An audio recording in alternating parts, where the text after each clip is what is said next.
Computer science নিয়ে উচ্চতর শিক্ষার ডিগ্রি থাকলেই শিক্ষকতার সুযোগ মিলতে পারে কেন্দ্রীয় বিশ্ববিদ্যালয়ে, যার অর্থ হলো এবার এ ধরনের যোগ্যতা মান উত্তীর্ণ হয়ে থাকলে বিশ্ববিদ্যালয়ে শিক্ষক হওয়ার স্বপ্ন পূরণ হওয়ার ব্যাপারে কেউ আর আটকাতে পারবে না। সেজন্য যারা এ ধরনের যোগ্যতা মানের গণ্ডি অতিক্রম করেছেন এবং বসে আছেন তাদের জন্য এটা একটা সুযোগ বলা যেতেই পারে, তাও আবার নামী কেন্দ্রীয় বিশ্ববিদ্যালয়ে। সম্প্রতি বোলপুর শান্তিনিকেতনের বিশ্বভারতী বিশ্ববিদ্যালয়ের একটি বিভাগে শিক্ষক প্রয়োজন, তাই সংশ্লিষ্ট পদে নির্দিষ্ট সময়ের জন্য কর্মী নিয়োগ করা হবে। সেজন্য বিশ্বভারতী বিশ্ববিদ্যালয়ের পক্ষ থেকে এমনটা জানিয়ে একটি বিজ্ঞপ্তি প্রকাশ করা হয়েছে। উক্ত বিজ্ঞপ্তিতে শিক্ষা সত্র বিশ্বভারতী ও শ্রীনিকেতনে ইংরেজি, প্রাচীন ভারতীয় ও বিশ্ব ইতিহাস, বাংলা ও গণিতের অতিথি শিক্ষকদের জন্য আবেদনপত্র পাঠানোর ব্যাপারে আহ্বান জানানো হয়েছে। আর আবেদনকারীদের মার্কশিট এবং সার্টিফিকেটের স্বপ্রত্যয়িত কপি সহ যোগ্যতা ইত্যাদি উল্লেখ করে সাধারণ কাগজে আবেদনপত্র জমা দিতে হবে। সঙ্গে লাগবে যোগাযোগের নম্বর। আবার আবেদনপত্রে আবেদনকারীর ইমেল আইডি অবশ্যই উল্লেখ করতে হবে। এছাড়াও আবেদনকারীর একটি পাসপোর্ট সাইজের ছবি ওই আবেদনপত্রের সাথে লাগিয়ে দিতে হবে। তবে আবেদনপত্রটি অতি অবশ্যই 28শে জুন 2024-এর আগে পৌঁছতে হবে অধ্যক্ষের অফিসে। সাক্ষাৎকারের জন্য নির্ধারিত প্রার্থীদের তালিকা বিশ্বভারতীর ওয়েবসাইটে জানিয়ে দেওয়া হবে। আলাদা কোনো কল লেটার দেওয়া হচ্ছে না।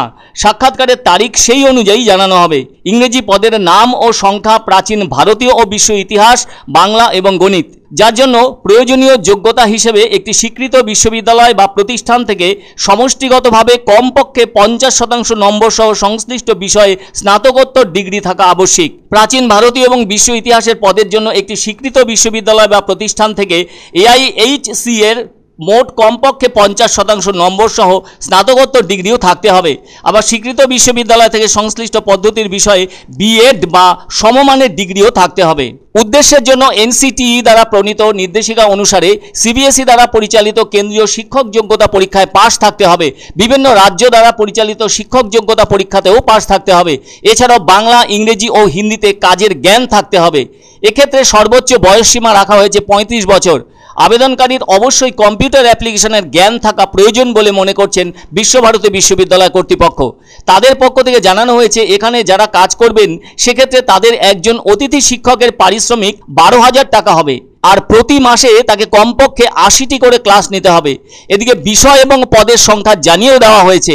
ইংরেজি বিষয়ের জন্য 2টি পোস্ট আছে, প্রাচীন ভারতীয় ও বিশ্ব ইতিহাসের জন্য রয়েছে একটি মাত্র পোস্ট, আবার বাংলা বিষয়ের জন্য রয়েছে একটি পোস্ট এবং গণিতের জন্য রয়েছে একটি পোস্ট। শিক্ষা সত্র হলো বীরভূম জেলার শ্রীনিকেতনের একটি বিদ্যালয়। এটি বিশ্বভারতী বিশ্ববিদ্যালয়ের অধীনে 1924 সালে প্রতিষ্ঠিত হয়। 1929 সালে বিদ্যালয়টি শ্রীনিকেতনে স্থানান্তরিত হয়। এখানে প্রায় 800 ছাত্রছাত্রী শিক্ষা লাভ করে থাকেন। একাদশ ও দ্বাদশ শ্রেণীর 2টি বিভাগ রয়েছে, যার একটি কলা বিভাগ এবং অপরটি বিজ্ঞান বিভাগ। মনে রাখা দরকার, 1 জুলাই 1924 সালে শান্তিনিকেতনে মাত্র 6 জন ছাত্র নিয়ে সন্তোষচন্দ্র মজুমদারের বাড়িতে শিক্ষা সত্র প্রতিষ্ঠা হয়েছিল। আবার 1922 সালে 6ই ফেব্রুয়ারি রবীন্দ্রনাথ ঠাকুর সুরুল গ্রামে পল্লী উন্নয়ন বিভাগের সূচনা করেন, পরবর্তীতে যার নাম হয় শ্রীনিকেতন। আর বিশ্বভারতীর প্রতিষ্ঠা হয়েছিল 1921 সালের 23শে ডিসেম্বর। তবু তো কিছু না হওয়ার থেকে তো কিছু হচ্ছে।